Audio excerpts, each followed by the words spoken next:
قرآن مجید فرقان حمید نے ہماری ایک ذمہ داری لگائی ہے. ذمہ داری یہ لگائی ہے کہ ایمان والو تم نے خود بھی جہنم کی آگ سے بچنا ہے اور اپنے گھر والوں کو بھی بچانا ہے. یہ ہمارے ذمہ لگایا اللہ نے. فرمایا یا ایھا الذین آمنوا قوا انفسکم واہلیکم نارا، اے ایمان والو خود بھی دوزخ کی آگ سے بچو اور اپنے گھر والوں کو بھی بچاؤ. انسان کا گھر اس کے سکون کی جگہ ہوتا ہے، لیکن اگر وہ اپنے گھر میں ہی بے سکون ہو جائے تو پھر اسے کہاں سکون ملے گا؟ جو لوگ اپنے گھروں میں ٹینس ہوتے ہیں، پریشان ہوتے ہیں، وہ آزمائش کا شکار ہوتے ہیں. زندگی میں کوئی بڑا کارنامہ وہ سر انجام نہیں دے پاتے. یہ جو باہر روڈ پہ لوگ ایک دوسرے سے لڑ رہے ہوتے ہیں، ان میں ڈھیر سارے لوگ وہ ہوتے ہیں جو گھر سے پریشان آتے ہیں بیچارے.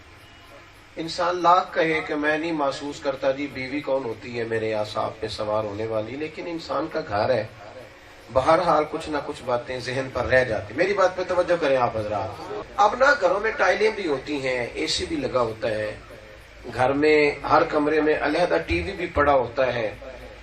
انسان سمجھتا ہے کہ میری طبیعت لگ جائے گی، مرضی کی کوئی چیز دیکھ لوں گا، خبریں دیکھ لوں گا، کوئی مذہبی ہر چیز ہوتی ہے. پھر بھی لوگ شام کو آ کے کہتے ہیں حضرت صاحب سکون کوئی نہیں گھر میں. اب لوگ بھاگنے لگے ہیں، کوئی 2 مہینے کے لیے مری جا رہا ہے، کوئی 6 مہینے کے لیے دبئی جا رہا ہے، بھاگتے ہیں لوگ. گھر میں اگر سکون ہو، گھر میں اگر راحت ہو.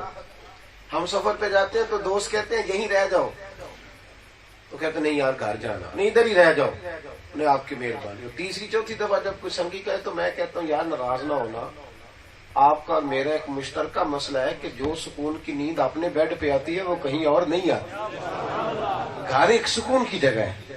ہمارے گھروں میں بڑا فساد لمبا چوڑا ہو گیا. ایسے ایسے نوجوان تھے، زیرک، عقل مند، بصیرت والے. وہ نوجوان ملک، قوم، ملت، مذہب، مسلک کے لیے بڑا کچھ کر سکتے، لیکن بیچارے اپنی بیوی اور اپنی اماں کی لڑائی میں ایسے الجھے کہ ان کی صلاحیتیں ہی ضائع ہو گئی. ہاں ذہن پہ بوجھ پڑ گئے، رہ گئے بیچارے.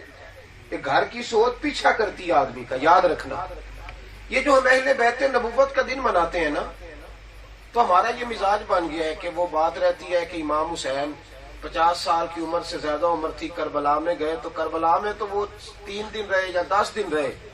اس سے پہلے امام حسین کہاں تھے؟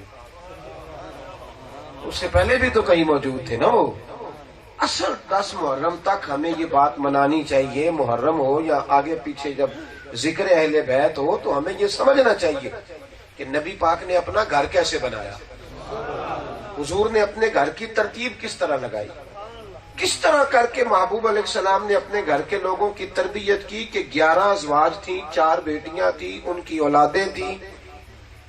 روٹی مہینہ مہینہ نہیں پکتی تھی پر گھر میں پھر بھی امن اور سکون ہی رہتا تھا.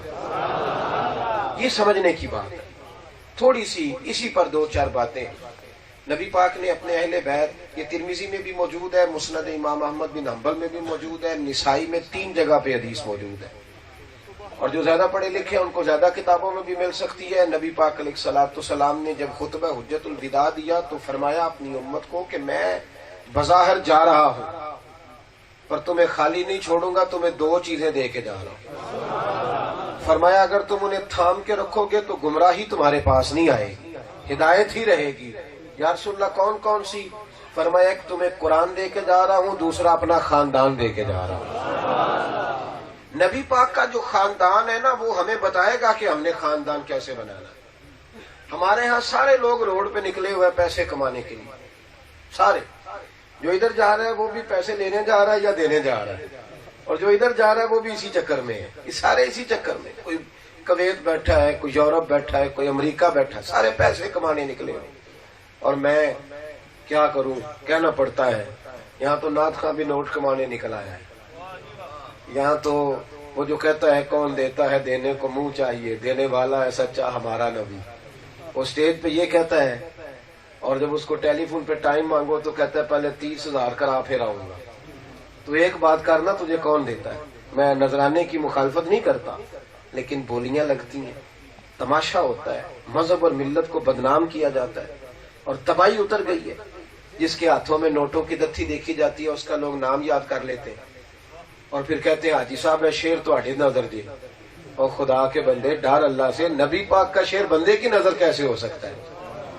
لیکن بس قوم بھی مست ہے. بڑے بڑے ایسے لوگ ہیں جو ساری زندگی گزر گئی محفلیں کراتے, نماز کے قریب نہیں جاتے. تو محفل کو رسم سمجھتے ہو؟ 14 سال سے میں محفل کرا رہا ہوں تو نماز نہیں میں پڑھتا. یہ کیا مطلب ہوا بات کا؟ کدھر گیا مسئلہ یہ ہمارا؟ ہمارے لیے تو ابھی تک بنیادی باتیں سیکھنا ہی مشکل ہوا ہے. بہرحال میں دور نہیں جانا چاہتا. میں نے عرض کیا تھا تھوڑے وقت میں بات کرنی ہے. نبی پاک علیہ الصلوۃ والسلام نے ہمیں, ہم سارے نا دولت کمانے نکلے ہیں اولادوں کے لیے. حضور نے کیا کمایا؟ اب ترغیب و ترہیب میں حدیث ہے. توجہ ہے میری بات پر؟ یہ بھی سنت ہے اپنی اولاد کے لیے. ذرا یہ بھی اہل بیت کا رنگ دیکھیں, یہ بھی ایک انداز ہے. نبی پاک نے ہاتھ اٹھا کے اپنی اولاد کے لیے دعا مانگی تھی. یہ ترغیب و ترہیب میں حسن درجے کی روایت.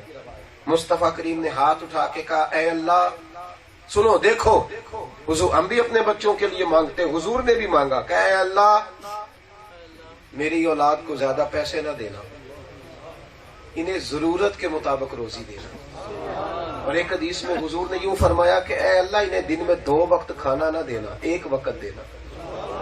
یہ جو مہینہ چولہا نہیں نہ جلتا تھا, وہ تو جنت کے مالک و مختار تھے. وہ تو اشارہ کریں تو حضرت جبریل ساری نعمتیں لے کے آ جائیں, لیکن نبی پاک نے فقیری مانگ کے لی ہے. فقر مانگا ہے کہ یا اللہ فقیری دے, بھوک دے. فاقے برے نہیں ہوتے, فاقے تو آدمی کو جوان کرتے ہیں. یہ دنیا میں جتنے بڑے بڑے لوگ ہوئے یہ غریب گھروں کے لوگ تھے. فاقے آدمی کو مضبوط کرتے. فاقہ نفس کو کچلتا ہے. زیادہ کھانے سے تو نفس کی خواہشات بڑھتی ہیں. میرے رسول پاک صلی اللہ علیہ وسلم نے اپنے اہل بیت کے لیے اللہ سے فاقہ مانگا, مانگ کے لیا. ہم بھی بیٹی کا رشتہ ڈھونڈنے جاتے ہیں تو دیکھتے ہیں بچہ کماتا کیا ہے, نیچے کی کمائی کتنی ہے اور اوپر کی کتنی ہے. یہ سارا کچھ لوگ دیکھتے ہیں. لیکن مصطفیٰ کریم نے بیٹی اس شخص کو دی جن کا مکان بھی اپنا کوئی نہیں تھا. ہاں مولا کائنات شیر خدا مشکل کشا حضرت علی المرتضیٰ جب سیدہ فاطمہ سے نکاح ہوا تو مسجد میں سویا کرتے تھے. چکر بڑا ہو گیا. اب تو اللہ تعالیٰ خیر کرے دیگیں پکتی ہیں 10 محرم کو تو پتہ ہی نہیں چلتا کہ لنگر کہاں سے کھانا. لیکن خدا کے بندے بات بنیاد کو بھی تو سمجھنا. حضرت علی المرتضیٰ رضی اللہ تعالیٰ عنہ کا اپنا مکان نہیں تھا. شیر خدا رضی اللہ تعالیٰ عنہ مسجد میں سویا کرتے تھے, اگرچہ کائنات کے مالک تھے. لیکن مصطفیٰ کریم نے بیٹی ان کو دی جن کا اپنا مکان نہیں تھا. یا رسول اللہ ظاہر بھی تو لوگ دیکھتے ہیں نا, بیٹیاں بھیجنی ہوتی ہیں. تو نبی پاک نے فرمایا مکان تو اپنا نہیں لیکن ایمان بڑا تگڑا ہے علی کا. تگڑا ایمان ہے علی کا. دیواریں ہلتی رہتی ہیں اور ڈر کانپ جاتا ہے. علی کا نام سن کے اب بھی خیبر کانپ جاتا ہے. اس کو دور ایک مکان کرائے کا لیا حضرت علی نے آریتن, اس میں حضرت فاطمہ کو لے کے گئے. او بھائی یہاں ہم لوگ کہتے ہیں غلام امام حسین ہوں, پھینکو میرے اوپر 100 کے نوٹ. غلام امام حسین ہوں, 500 کا لاؤ نکال کے. او بھائی انہوں نے تو قریب نہیں پھٹکنے دی, یہ چیزیں قریب نہیں آنے دی. آتی تھی پیچھے کر دی. حضرت علی کہا کرتے تھے میں نے دنیا کو 3 طلاقیں دے دی, اب میرے قریب آ ہی نہیں سکتی, غیر محرم ہو گئی میرے لیے دنیا. دور جا کے ایک مکان لیا, وہاں رہنے لگے. نبی پاک صلی اللہ تعالی علیہ وسلم کی عادت تھی, سیدہ فاطمہ الزہرا جب تک گھر میں رہیں حضور دن میں 2 مرتبہ ان کو ملنے جاتے تھے. اب بی بی صاحبہ دور چلی گئی تو مصطفیٰ کریم پھر 2 دفعہ جاتے, فجر کی نماز پڑھ کے بھی جاتے, عصر کی نماز کے بھی جاتے. ایک دن کچھ مہمان آ گئے ملک کے شام سے, محبوب جا نہ سکے. عصر کی نماز کے بعد گئے تو سیدہ فاطمہ دروازے کے پیچھے بیٹھی تھی. حضور نے قدم اندر رکھا تو بی بی صاحبہ رو پڑی, کہنے لگی محبوبہ جلدی آ جایا کرے, میں صبح سے کوئی کام نہیں کر سکی, میں دروازے پہ بیٹھی ہوں, ایک جھلک دیکھ لیتی ہوں تو دیہڑی ذرا سوکھی گزر جاتی ہے. حضور دیر نہ کیا کرے. محبوب کی آنکھوں میں بھی آنسو آئے. فرمایا فاطمہ خیال تو میرا تھا کہ مسجد کے قریب کوئی اجرا ہو تو تجھے وہیں رکھ لوں, پر وہاں حارثہ بن نعمان کے مکان ہے, انہوں نے پہلے ہی بڑے مکان مجھے دے دیے, اب ان کو کہنے کو میری طبیعت نہیں چاہتی. حضرت فاطمہ بھی روئی, محبوب کی آنکھوں میں بھی آنسو آئے, واپس آ گئے. وہ بات چلتے چلتے جناب حارثہ بن نعمان تک پہنچ گئی. تو حضرت حارثہ بن نعمان نماز مغرب کے وقت ہی حاضر ہو گئے. محبوب کی بارگاہ میں یوں ہاتھ باندھ کے عرض کی, یا رسول اللہ مجھ سے زیادہ بھی کوئی خوش نصیب ہوگا جس کے مکان میں حسن اور حسین کھیلیں گے. مجھ سے زیادہ بھی خوش نصیب کوئی ہوگا جس میں گویا حضرت فاطمہ کی اولاد کھیلے گی. سیدہ پاک حضور میں نے مکان صاف کرا دیا ہے, یہ کنجیاں لے کے حاضر ہوا. حضرت فاطمہ نے وہاں وقت گزارا.